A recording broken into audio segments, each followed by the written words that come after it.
Previously on Philip Young. So, growing up, I have read the entire Witcher saga, and I knew a guy whose grandfather apparently knew of this place where the Witchers used to train way back in the day, 1,000 years ago. So right now I'm going to go for a long hike to find that place. We actually had set up camp in the middle of their feeding ground.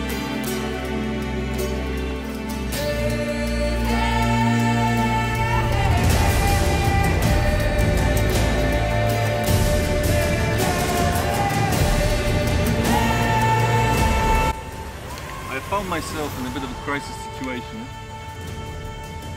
Cue the rain. Some huge teeth on it. My god, this is so big. Unfortunately, disaster struck, and my guide decided that the perils of the way were too much for him. He gave me some detailed instructions how I should continue my way, took the stuff that I didn't need so that I could continue traveling light, wished me best luck, and went on his way. It was down to me to confirm whether the myth about the Witchers coming from this place is really true.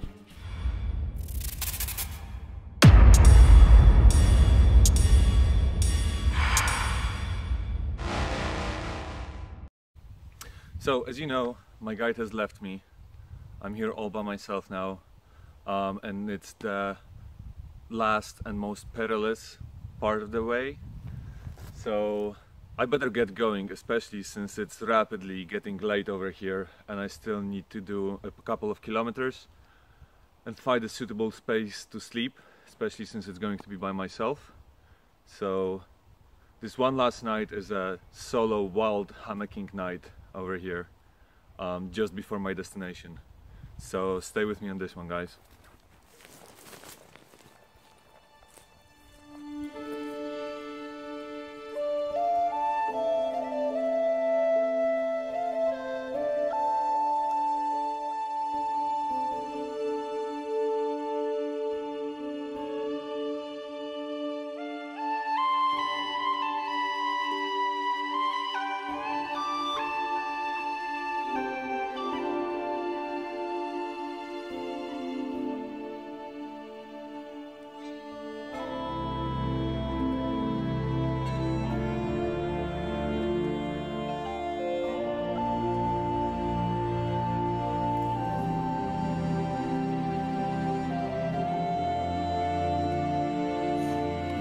Decisions time. Should I continue walking, especially since I'm so close to my destination, and be able to confirm the myth? Or, remembering how the last two nights we had to set up camp really late at night and we weren't able to properly see where we were setting up, should I just go into the deeper woods and set up camp right now? Or continue with my journey? To be honest, probably I wouldn't want to spend the night close to my destination, as the legend says this place is haunted. Maybe it will be safer to go there tomorrow morning and today set up camp somewhere in those woods over here. I think that's the most reasonable thing to do.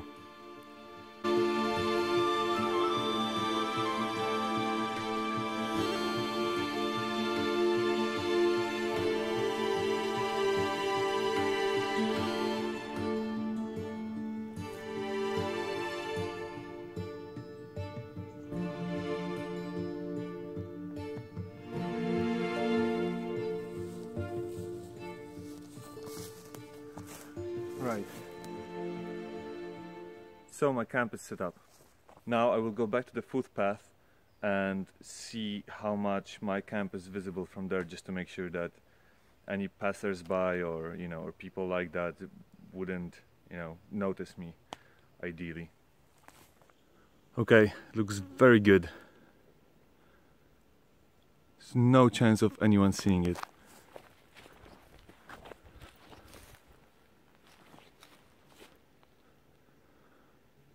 I mean, frankly, I'm not sure if I will be able to get back there. Nah, just joking. So here's the footpath, and I have set up somewhere there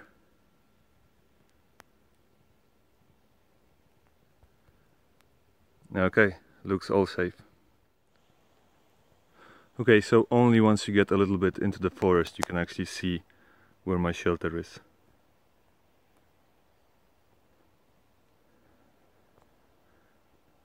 But I'm feeling pretty safe from just the regular passers-by, so that's good. And just take a look at how deep in the woods I am, and especially from this part. It's quiet.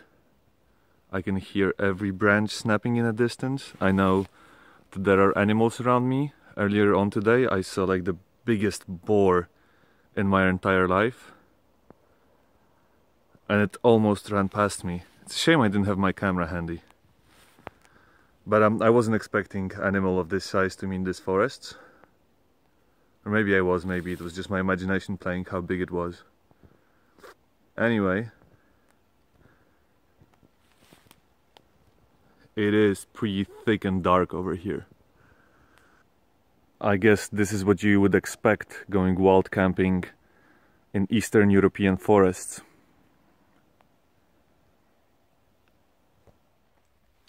Okay, so I have established that I'm pretty safe. The chance of anyone passing by on the closest footpath and seeing me is very remote, so I'm safe from them. Two other things that people are usually scared of, or maybe one additional thing that people are usually scared of when they go to the forest, are the animals. So even though this is Eastern Europe, in this particular forest, there are no wolves, there are no bears, there are no big cats, so I'm pretty safe on that front. There are boars and deer over here, and actually boars are the one that, you know, pose the biggest risk if something was to happen. But in reality, the animals are more scared of you than you are of them. So the chances of me getting attacked by an animal are really low, so I'm not really worried about that. So the last thing that is quite dangerous as well when you go camping in the forest, and people don't usually think about it, is deadfall. And that means the branches that are on the trees that might just fall on top of you when you're sleeping. Or even if there are heavy winds and stuff like that, it might be that the whole tree will just collapse on you. And normally, you know, it's really hard to predict if a tree would be falling, which way it would fall, unless you're the one that is chopping it down.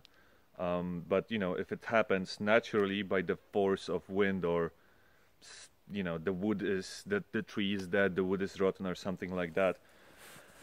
In this scenario, it's not easy to predict where a tree would fall.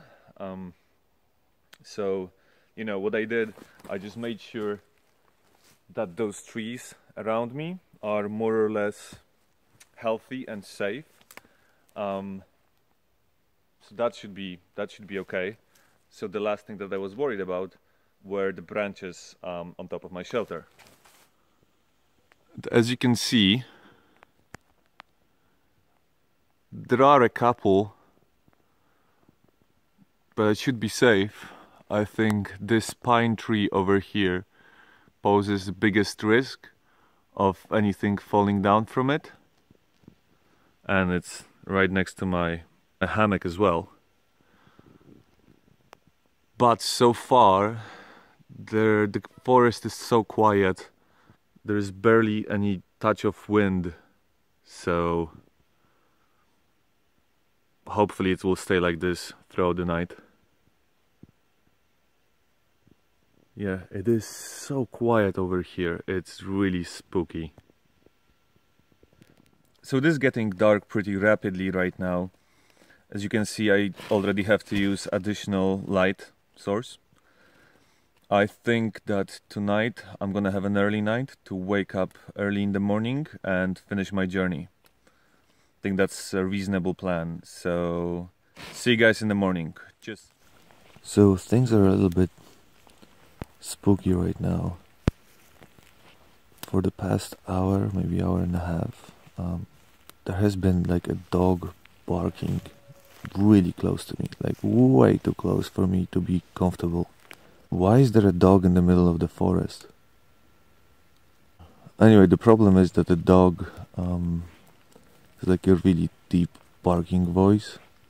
Like I would guess it's like a German Shepherd, you know, an encounter with one of those in the middle of the forest, in the middle of the night, might be dangerous. 6 a.m. Still waiting for that bright yellow ball of flaming gas to come on the sky. But as you can see, well, it's not now, it happened around 3 a.m. or 4 a.m. Space blanket made an appearance. It's so cold. Morning, guys.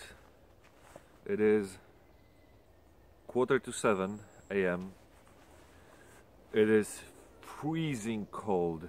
Well, it's not actually freezing, but it feels really, really cold. I have slept like 2 hours throughout the entire night. There was so much stuff happening. The deers were making mating calls to the females. So then I think it was a park ranger walking with the dog actually. I guess it just proves how good idea it was to set up camp so far away from pathways, so that, you know, the dog wasn't able to smell me and they weren't able to find me. I mean, probably nothing would happen if they would have found me, but you know, better be safe than sorry. So I've set up my camp around, what, like 150 meters from the nearest pathway. So I think they were patrolling those, and that's why I was hearing the dog barking, and you know, I was kind of freaking out because, let's be honest, middle of the night, middle of the forest, you know, the dog is not something that you would expect to find.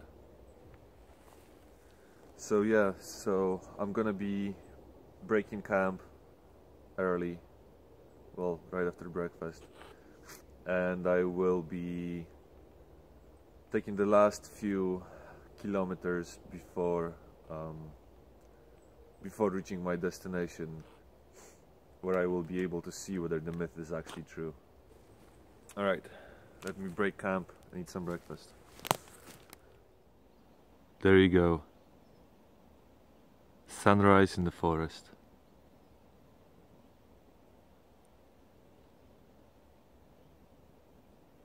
Feels so much warmer already.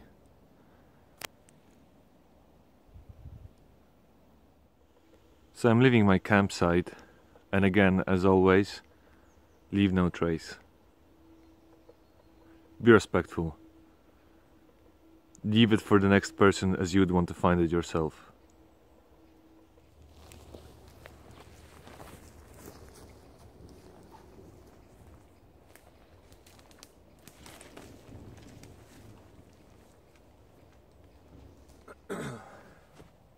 Okay, I'm back at the same spot I was yesterday. You remember we went that way in order to find a suitable place to sleep. But now I'm back on track. I have just a few kilometers left, and I will finally be able to see whether the myth is true or not. So I'm really excited. This has been a long journey, and this is what I came here for. So just a few more kilometers. Catch you on the flip side.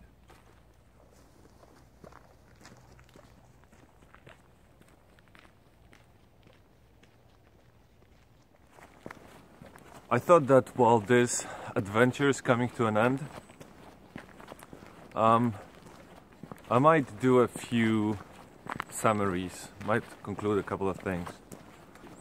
So first of all, maybe the items that I found most useful at this trip. And I guess for me, clearly, my sleeping system comes on the top. I mean, today was really a cold night. Last night was a cold night as well, but today the temperature really dropped. I'm gonna check out later how low it was and put it right down here, both Celsius and Fahrenheit for you Americans. By the way, isn't it time already you get on the metric system? So yeah, the sleeping system, the hammock is really comfortable, together with the tarp and like the underquilt, the sleeping system I have created for myself. It was really comfortable. Unfortunately, I wasn't able to sleep much this night, but you know, you win some, you lose some. Okay, number 2, probably my Mora knife. It's really useful, it's really versatile. I'm gonna show you how ridiculously rusty it got over those few days. I mean, don't get me wrong, a carbon steel Mora is a great knife. But if it's in the same room where you're discussing a trip to the ocean or to the sea, it's gonna get rusty just off of hearing that conversation. Like, I'm not even kidding you. Water bottle, having a stainless steel water bottle is definitely a huge add value, as without it, I don't know, I would have run out of water a long time ago and this adventure would be over. And I guess the last thing would be an excess of paracord. It's really useful, it helped me a lot. I thought that I packed way more than I needed. In reality, I needed that paracord. I actually used up everything that I have taken with me. So yeah, so paracord, definitely you need a lot of cordage if you're going on a adventure like this. So I guess those are my top, 4 items from this trip. Right, where am I going now? Well, my guide told me where I'm supposed to go, but not entirely sure if it's this way or this way. I think I'm gonna go this way.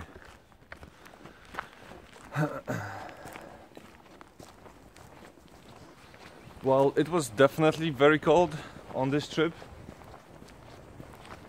I think it was mostly expecting that, being mentally prepared, that helped me a lot.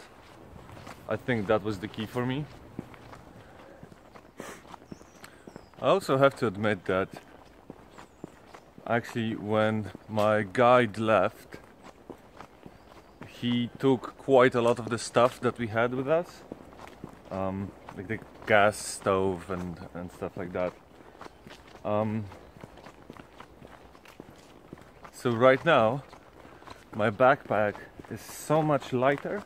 I was actually able to put my sleeping mat, my foam mat, and my sleeping bag inside my backpack. Just a few kilometers left, and we will all find out whether the Witchers really come from this place, whether the myth is real or this is false. I have no idea how you're gonna find out yet, but we will somehow. After hours spent in the forest, it seems I have found my destination.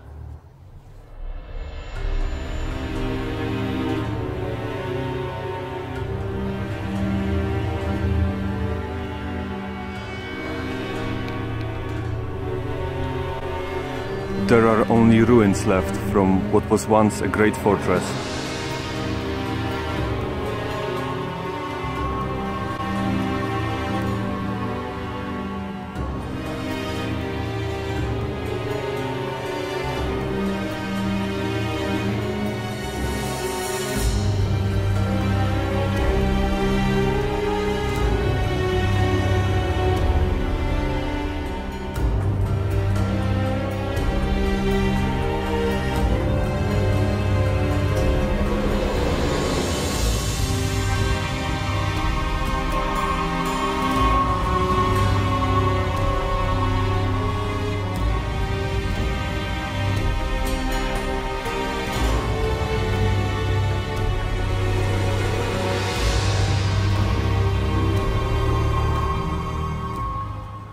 While walking around, I couldn't believe my eyes what I found. Look at this. Now you tell me if the myth is true or not. Do you recognize it?